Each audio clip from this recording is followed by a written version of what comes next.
Yeah, we'll take a walk on that jetty here.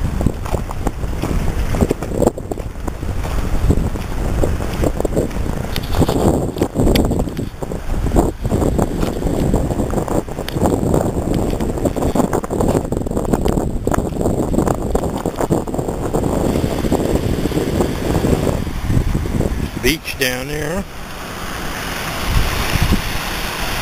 The RV park. If you ever have a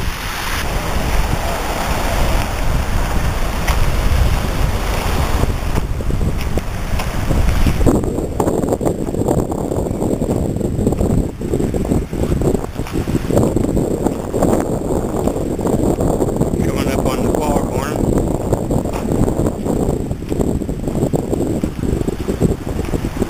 Pretty handy little thing there, the foghorn, when you're out in the ocean in your boat. You got your FM radio with you. You turn to a certain channel, key your mic, and this foghorn will automatically start blowing. In case you get lost in the fog out there, there's no reason for it with electronics you have nowadays. But electronics can fail, so that's good to have that there.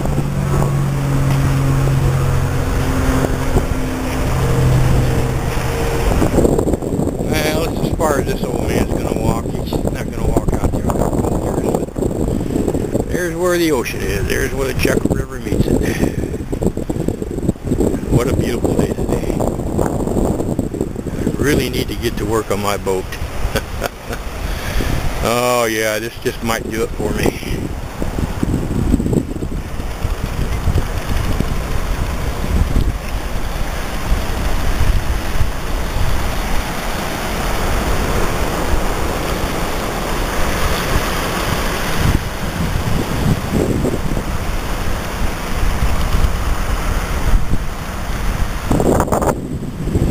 Well, brought you down here to show you some big fish, but instead all I'm going to show you is a bunch of boats fishing. That's why they call it fishing and not catching.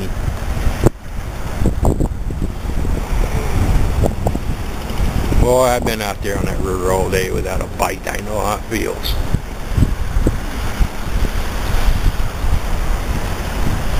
But you know what they say, the worst day of fishing is better than the better day of working, or vice versa, something like that.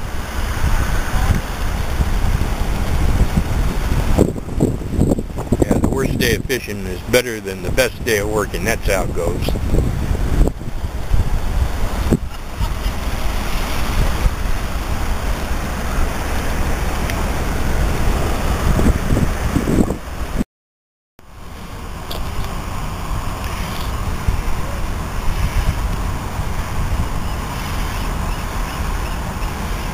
This boat you're about to see is an old Coast Guard motorboat that they've restored and got on display here.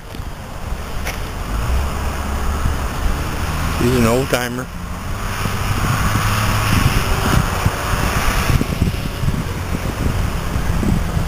It was all restored with private funding, volunteers. They did a nice job on her. Nice job.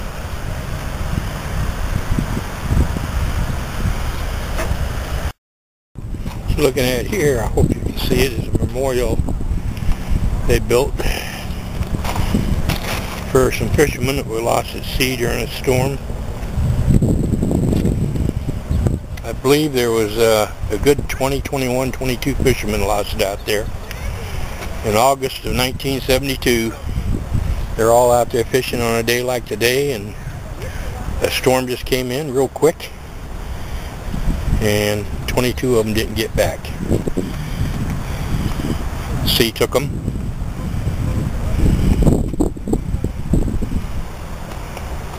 Hopefully they're all right with the Lord.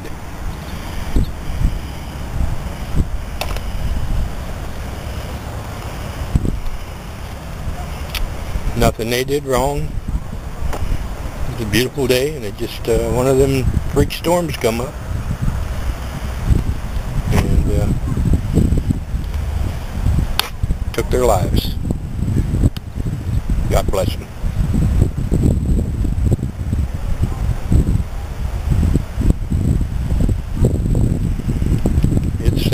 here next to that restored boat. Right back over here is the Coast Guard station. I spent 13 weeks of school there, learning navigation, seamanship. Very good school. I'd recommend it to anyone going out to sea.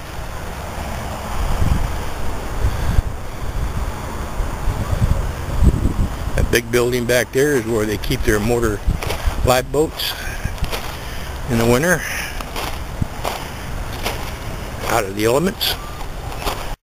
Memorial they got set up here, a few anchors. A pretty large anchor there. Big bale, got a big crack in it. And I don't know if you can read that or not, so I'll read it to you. This cracked old bell will toll no more for ships at sea or from shore afar. It sits in silent tribute for sailors that have crossed the final bar. Rest forever in peace. Let it be known that the survivors care, and may God bless America. Very nice. This is one of the Coast Guard motor rescue boats. That boat there is capable of rolling completely over, all the way over and coming back up. It's self-righting. This winter during the storms, they take that out there and do a lot of practice in the surge, and I'm going to do my best to get some pictures of that for you. It's amazing what these boats go through, and it's amazing the experience these crews have on these boats. What they can do with them, it's just unbelievable. But they're ready to rescue you. You get in trouble out there, it's just amazing what they go through to save lives. Risk theirs for yours. Now down in this area is where I kept my boat, and if you look you'll see the docks going out there where these boats are all tied up. Well, there used to be about 10 or 15 of them out here, all out over here. These docks would run out into the harbor where you tied your boats up. They've never replaced them since the tsunami. They got this one main dock here that boats are tying up to, but nothing out there where my slip used to be. And I guess they just plain run out of money. I don't know. I lost my slip, and it don't look like I'm going to get it back anytime soon.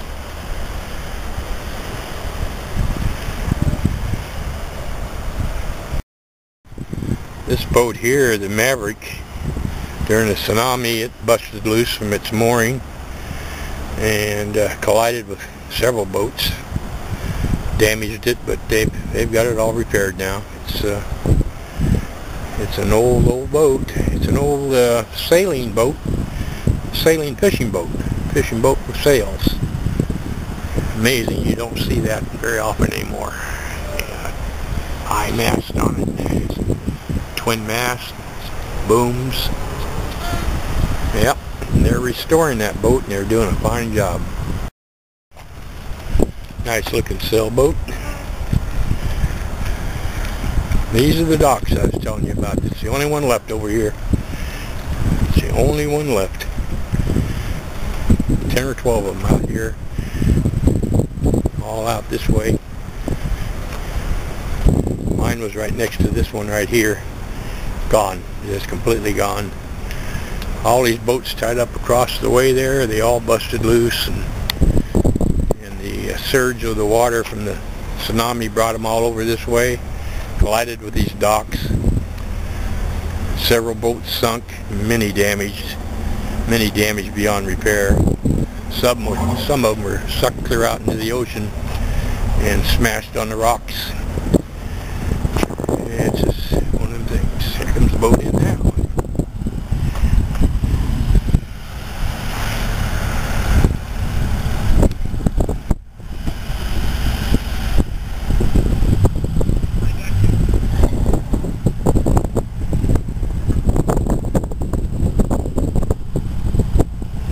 Hey, you got someone taking your picture, and you did a perfect job. What about that? Oh, into the wind, too. All right.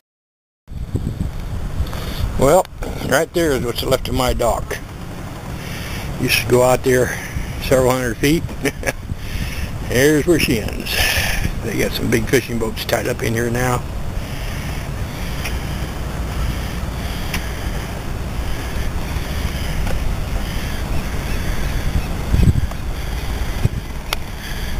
There's a beautiful old twin-masted 100-year-old sailboat they were working on out here afloat, restoring it.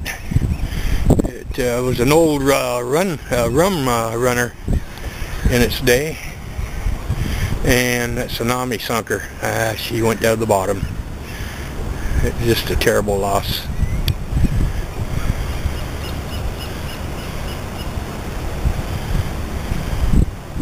Beautiful old boat.